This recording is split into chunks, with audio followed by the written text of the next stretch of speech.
All of you have most likely worked with stainless steel at some point in your life as a machinist. If not, I'm sure you've seen others work with it.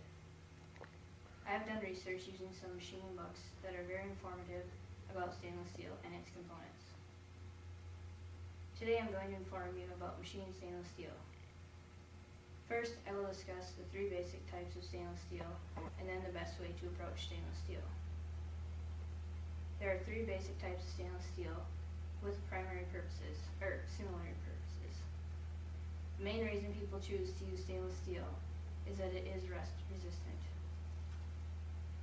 Stainless steel has high corrosion resistance. It contains large amounts of chromium. This is an element to prevent corrosion, according to the machinery's handbook.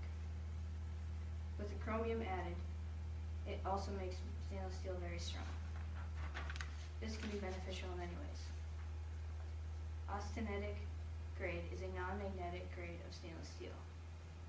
If it is cooled to the right temp, it may become magnetic. The second type is martensitic. Martensitic grade stainless steel is found in many things like your dental stuff and surgical instruments. Other uses are in nozzles, valve parts, hardened steel balls, well pumps, strainers, and springs. The main reason it is preferred for these things is because it is so wear resistant. The third type is ferritic. Like austenitic, it is magnetic. It is generally used in areas that need to be welded or fabricated in some way. For example, your exhaust pipes on your vehicle may be made out of ferritic stainless steel. Now that you know the type of stainless steel, let's get to what you've all been waiting for, the facts of machining stainless steel. Machining stainless steel can be tricky.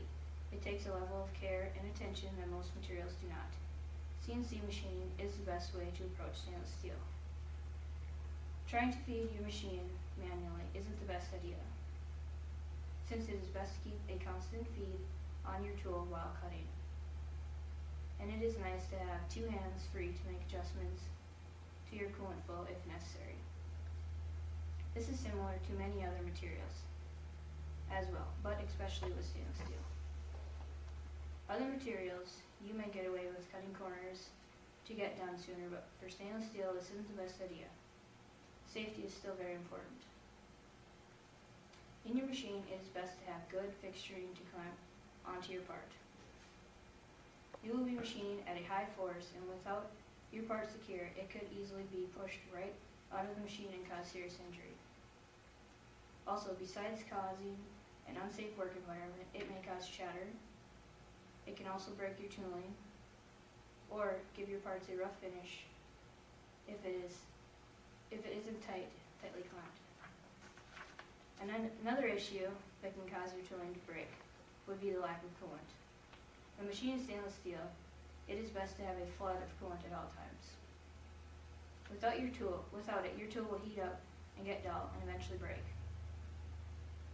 This brings me to my next point, tooling.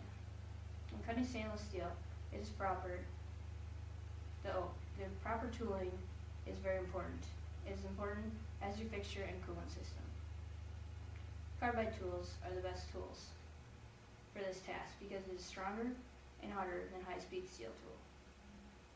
Without the right tooling, you could break a lot of unnecessary cutters and possibly injure yourself or others. To determine your cutter speed, you need to keep in mind your feed and depth cutter, according to the machinist handbook.